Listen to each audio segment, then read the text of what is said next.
Welcome back to another edition of the Creator Spotlight. Today I have Mike Mejer of Greenland Communication. How you doing today, Mike? I'm doing great, Lars. Thanks so much for having me. Absolutely. So, you shared that your career in cannabis was sparked by a visit to a hemp wellness center. You saw the transformative effects of CBD on a patient that was having some tremors while you were there, and that moment clearly inspired your journey. But if you look at the cannabis industry now, what current changes or events, reinforce your belief that cannabis and PR is a mission-driven career path? Yeah, great question there. I don't think it's changed too much, but one thing that I just want to point out is that at the end of the day, at least in my eyes, it boils down to the freedom of choice and safe access. So back then it was, for me, the aha moment was, oh man, I need to get the information and the education out there, because if more people would have this experience and consciousness of being able to see somebody experience such a transformative moment in their life from a medicinal standpoint, I think more people would be a lot more open-minded to learning about the plant and Mhm. all the healing powers that it has versus just blindly accepting the whole devil's lettuce narrative. And so if we fast forward to today, I think we've made a big leap in that area. But now you have industry-wide and political developments happening around rescheduling, legalization, safer and better quality access to banking for cannabis Mhm. companies. And so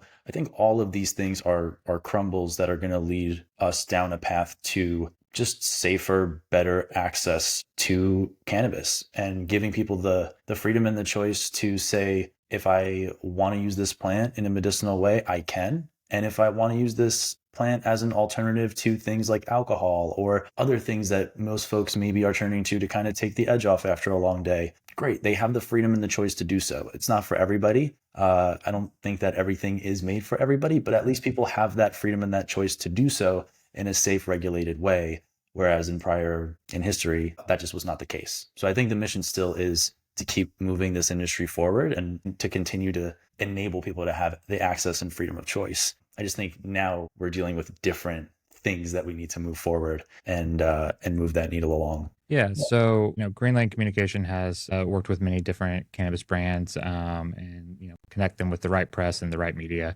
So when you launched 2018, what did you initially hope to bring to the industry, and has that approach changed over the years at all? Yeah. So at the end of the day, I boil it down to three things. It's helping amplify brand awareness, build trust, and establish credibility. I think earned media does a phenomenal job of doing all three. What's changed mostly is the landscape of media. So whereas now you're starting to see different newsrooms shrink, different publications have teams that are a different size than they were several years ago. And so maybe now there's a greater opportunity to contribute op-eds to shrinking news teams. Or maybe there's a bigger opportunity and a larger upside when it comes to building out a CEO or C-suite leaders' thought leadership and personal brand, and then leveraging that to share insights into different Substacks and newsletters that are gaining popularity versus some of the more traditional forms of media. So at the end of the day, it's still focusing on those core three things: amplifying brand awareness, building trust, establishing credibility.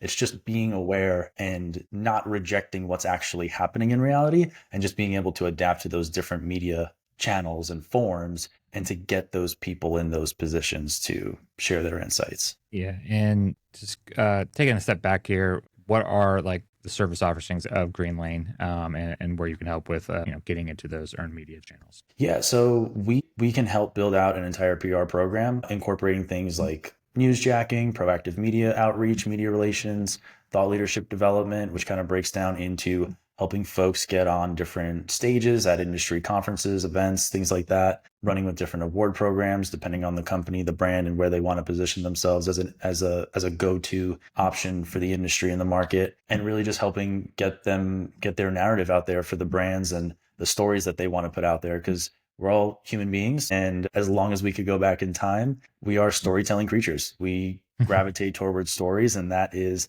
one of the best ways that we can communicate and also make messages stick in other people's minds. So I always just try to lean back on storytelling. And if there's a pitch that we're putting together for a client and trying to hand it over to relevant journalists and reporters, we want to make sure that we actually have data, or kind of what I call receipts, to back up those claims or pitches to support their relevance and importance at any given period of time. Gotcha. And how big is the Green Lane team? Is it just you, or do you have partners or anything like that? Yeah, so actually so last year it was just me running as a Hmm. solo practitioner, and then this year we've got a team of three.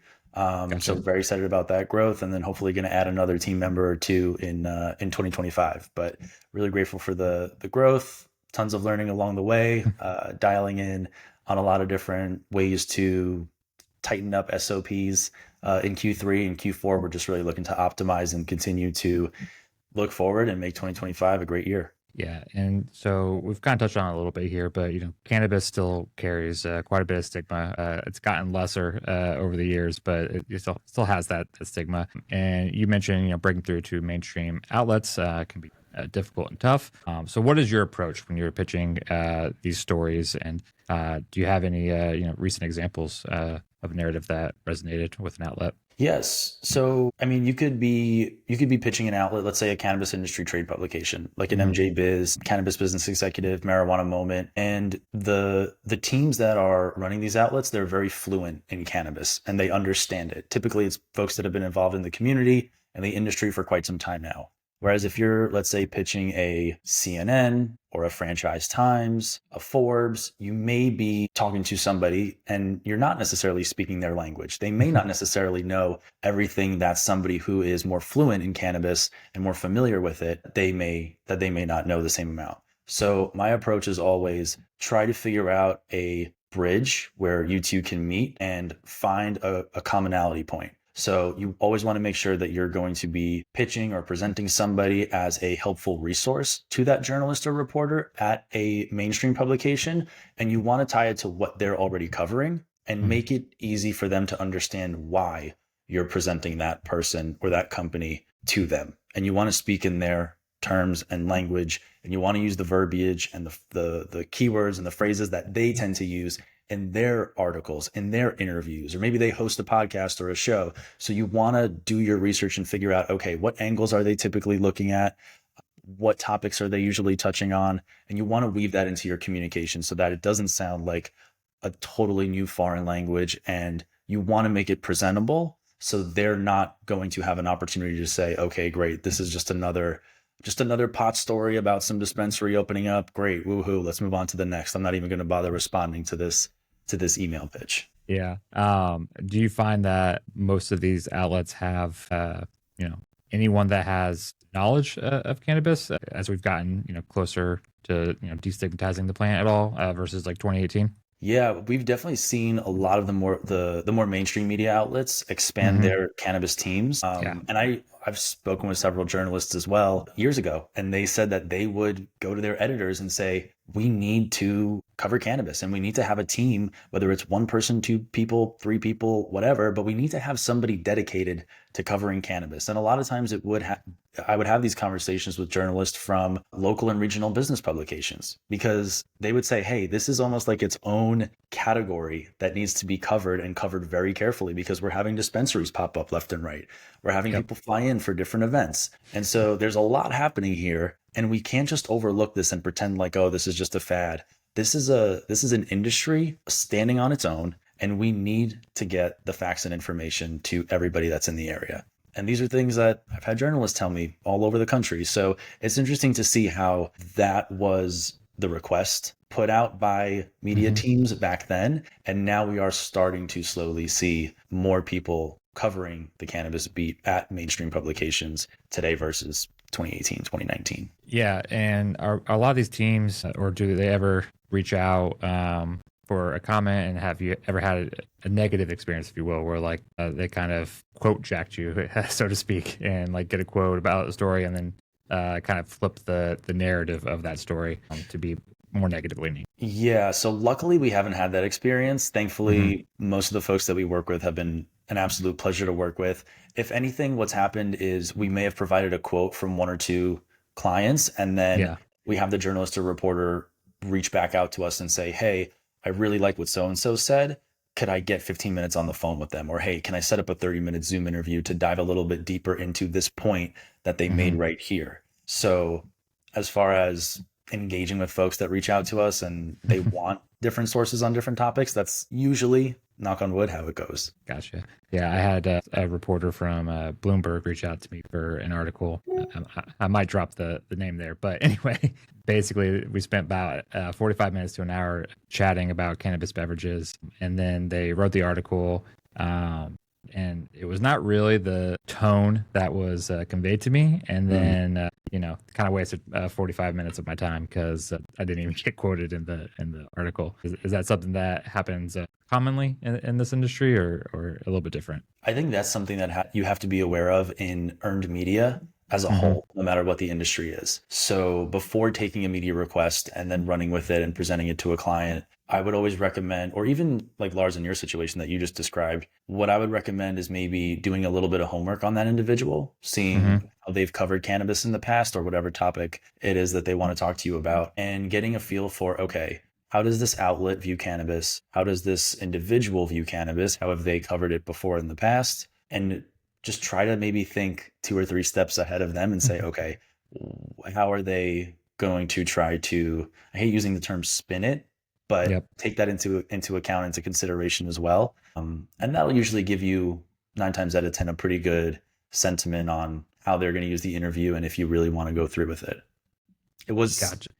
was that something that you did in that scenario? I'm just kind of curious to get the scoop on how it all went down. No, not necessarily. They kind of just gave me a brief synopsis of what they were trying to tell, what story they were trying to tell. And they interviewed a lot of people for this article. Mm-hmm. But I've spoken with other people in the industry that were interviewed for this article that either didn't get in there just like me, or they spent 45 minutes on the phone and they got like a 1 sentence clip that didn't really convey the entire message of their interview. And so overall, the article was, I would say, neutral positive towards the industry, but I feel like they left out a lot of details that would have made it a phenomenal article, whatever that may have been. So, no, I just was super excited that Bloomberg reached out to me. I was like, For is this sure. spam or is this real? So I was excited, but again, the article was neutral, leaning positive. So it wasn't a net negative at all. And I think too, just to add to that, a lot of folks will see that, or they may take the interview and not see their commentary featured in an article. Mm-hmm. I don't think that that should be right off the bat looked at as a negative thing, or all of a sudden, oh no, I'm totally turned off by earned media. I don't want to do this again. It's a waste of time. Now what's happened is that you've become a resource and you helped that journalist or reporter out. And so Yep. there's a good chance that if they had a good interaction with you and you were helpful and you provided good insights, but for whatever reason, your quotes didn't make the cut, that's okay. Mm-hmm. At least now you have somewhat of a relationship with that individual, and it makes it so much easier and a lot more, it just makes it a lot easier the next time you reach out and maybe offer up your time to talk about something that's relevant, or maybe some news that just broke in the industry that you think they may be covering down the road. And that's why it's so difficult to secure top tier, great earned media coverage. Whereas a lot of people think it's just picking up the phone and making it happen, and that's it, right? That's basically getting an ad, which is a lot different from earned media. So Yeah. while it looks like it's very easy on the surface, a lot of the times it takes a lot of work, and sometimes it'll take a couple at bats to get that home run. But that's just one thing that I always encourage folks is to not don't get down on a situation like that. That's kind of just part of the game, and it's part of the process, and kind of what you have to go through to get some of those top tier pieces of coverage. Yeah, so it seems relationship building overall in the PR field and nerd media is really critical. So coming back to Green Lane here, trust seems to be at the backbone of your guys' approach. So how do you build that with a new client? And then, like you said, some are hesitant about earned media and its value. And then how do you take that to the media outlets themselves? So both on the client side and on the media side. Yeah, great question. So on the client side, I would say and this is feedback I've gotten from folks directly, and they usually appreciate the hard conversations and the difficult things that I bring up right up front. And so I always Mm-hmm. break down the clear differences between earned media and advertising. So you can't necessarily always go back to an editor or a journalist and say, hey, why didn't you include a backlink to my website? It would really help our SEO if you could include a backlink. You don't necessarily have creative control. So you may send over a couple high res images that they have the option to include in that article, but they may not use them. And so you can't go back to them and say, hey, I didn't look good in that photo. Can you replace it with this one? This one's, this one's got my better side or something like that. Or, hey, why didn't you feature a photo of our product that I sent over, but you used some random stock photo? There's less creative control. And I think people need to be fully aware of that before going into a PR program and a PR campaign focused on earned media, versus if what they're looking for is, okay, I want this to run at this time, I want it to end on this date, and I want this image to be used, and I want this feature about our product to be highlighted, and I need a specific backlink going to our landing page. That is advertising. And that's okay. There's a place for advertising and there's a time and place for earned media. And I always say the big difference is with advertising, the takeaway is buy my product, buy my product, buy my product. Whereas with earned media, the key takeaway is going to be, this is important. So there's a time and place for everything, but I always try to have those conversations with folks right up front, especially when I get the sense that they may be new to PR, new to earned media, not sure how it works on the back end as well as the front end. So I always try to get that right out there, first things first. And on the media side, I never want to pitch somebody something that will not be helpful to them. So for example, you and I are really good friends, and I know you're really into cannabis beverages. I just went to my grocery store, picked up a cannabis beverage, and I thought it was terrible.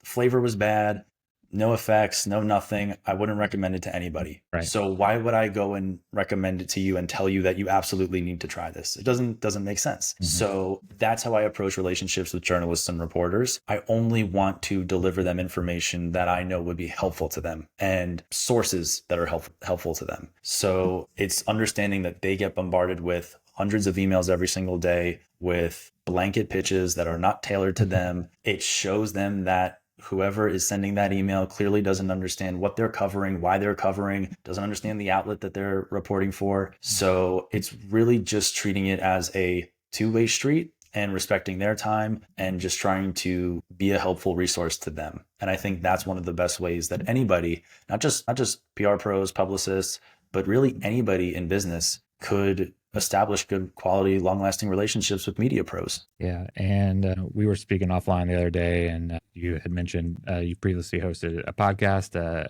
Mejer Journey, I believe it was called, which was a great way to showcase industry stories. And you mentioned to me that you wanted to pick it back up. So, what's driving that interest, and, how do you think the show could connect with audiences today? Yeah, so I don't know. I'm not sure if the direction for the show would change. I love talking to people, and so that's the number one thing that I miss about it. It was just a great way to meet new people, learn about interesting stories, backgrounds, and even pick up insights from their entrepreneurial journeys, their highs and lows, and what they did to overcome certain things and certain challenges and obstacles. So that's what I loved about it.